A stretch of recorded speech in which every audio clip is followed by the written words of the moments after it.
Hey guys, it's Anissa. Kira-kira kali ini Sobat AdSense bisa tebak nggak kita mau ngebahas apa? Exactly, kita akan ngebahas bagaimana AI bisa mengubah ekonomi dunia. Yuk tunggu apa lagi, upgrade pengetahuan kamu di AdNow, AdSense Knowledge!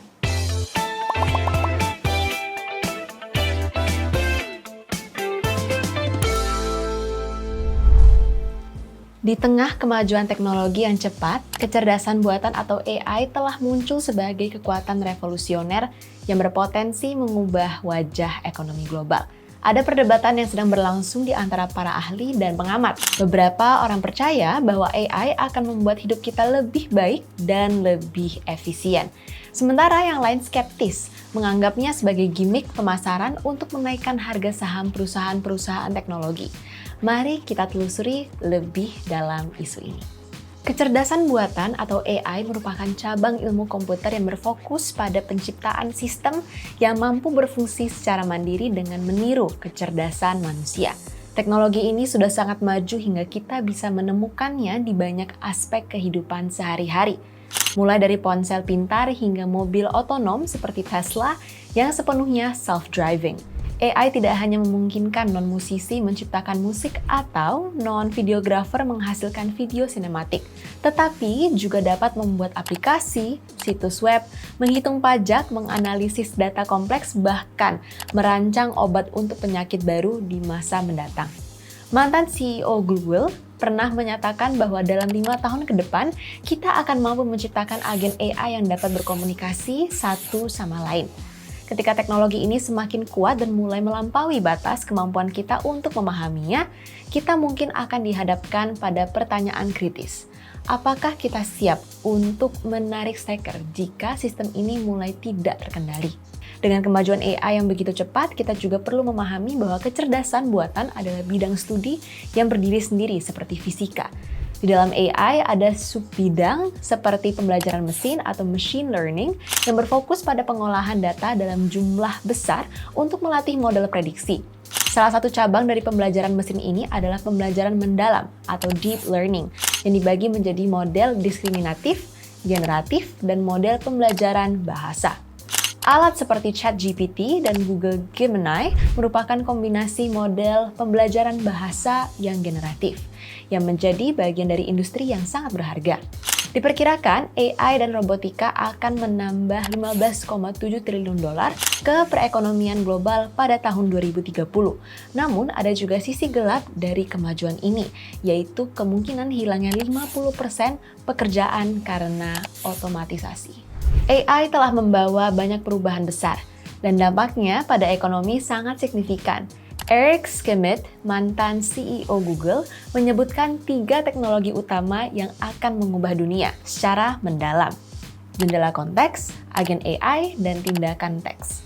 Jendela konteks mengacu pada kemampuan AI untuk mengingat dan memproses sejumlah besar teks secara bersamaan, memungkinkan pengguna untuk berinteraksi lebih mendalam dengan sistem seperti melalui proses berulang dalam menyelesaikan masalah yang kompleks, termasuk ilmu pengetahuan dan kedokteran. Schmidt juga menjelaskan bahwa agen AI yang merupakan model spesifik yang terlatih untuk memahami bidang tertentu seperti kedokteran atau hukum akan menjadi sangat kuat dan mampu bekerja 24/7 di latar belakang, mengerjakan tugas-tugas sesuai permintaan. Mari kita lihat beberapa dampak positif yang dapat dihasilkan oleh AI. 1. Peningkatan produktivitas. Dengan otomatisasi tugas-tugas rutin, tenaga kerja dapat fokus pada pekerjaan yang lebih strategis dan bernilai tinggi. Robot yang didukung AI di sektor manufaktur tidak hanya meningkatkan kecepatan produksi, tetapi juga mengurangi kesalahan dan meminimalkan biaya operasional. Di sektor pertanian, penggunaan drone dan teknologi AI untuk analisis tanah dan pemantauan tanaman dapat mengoptimalkan hasil pertanian secara signifikan. 2. Inovasi produk dan layanan.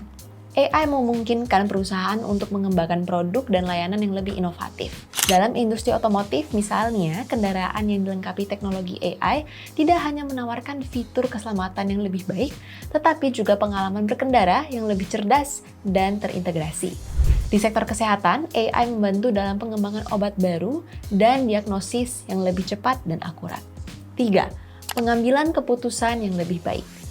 Kemampuan AI untuk menganalisis data dalam jumlah besar memberikan wawasan yang berharga bagi perusahaan. Data analitik yang canggih memungkinkan keputusan yang lebih tepat, mempercepat pertumbuhan bisnis, dan meningkatkan daya saing di pasar. Dengan AI, perusahaan dapat meramalkan tren pasar dengan lebih akurat dan membuat strategi yang lebih efektif. 4. Personalisasi layanan.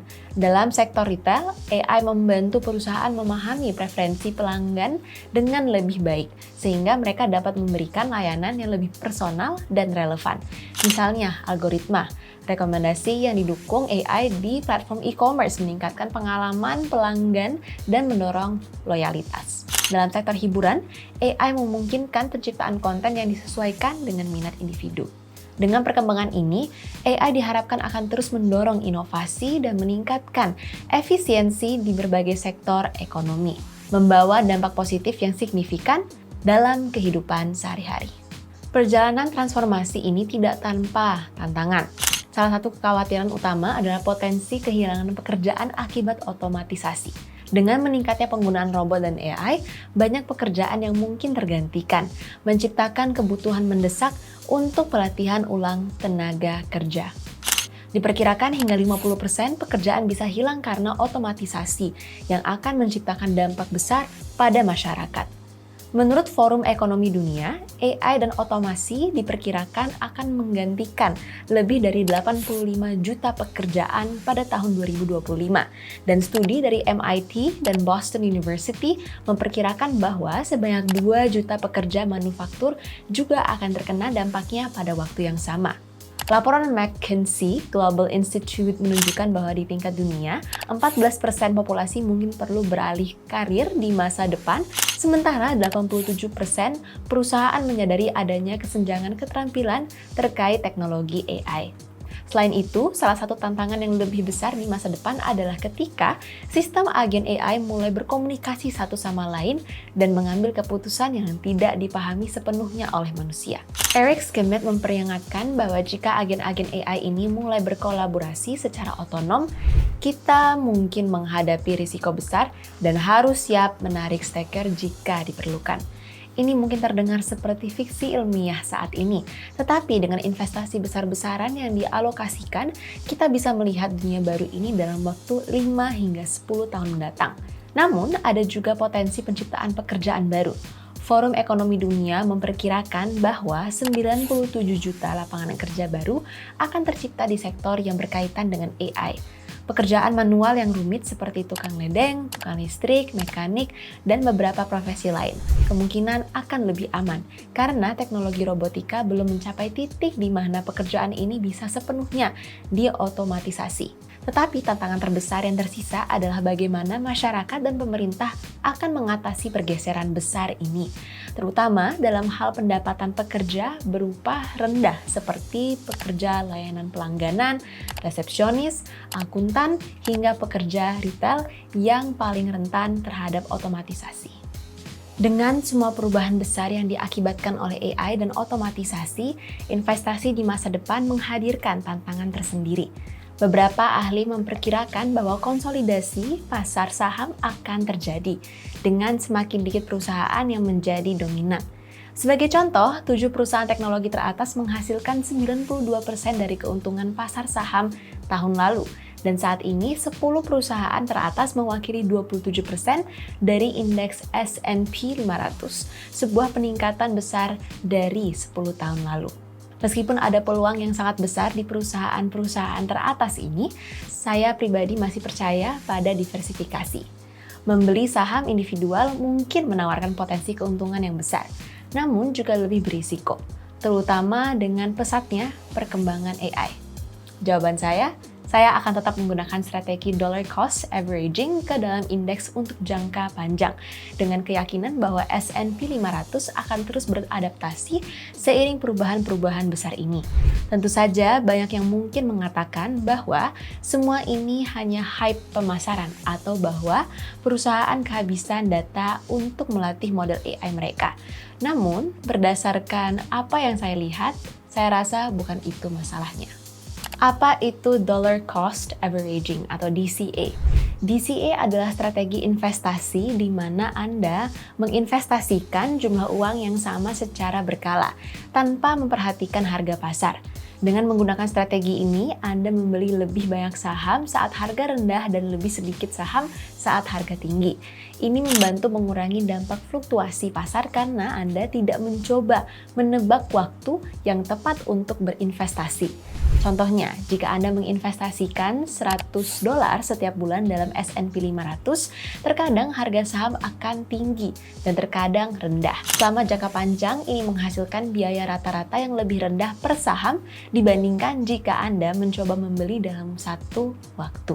Dengan DCA, Anda bisa menghindari risiko menanamkan uang Anda pada saat pasar sedang di puncaknya yang bisa merugikan.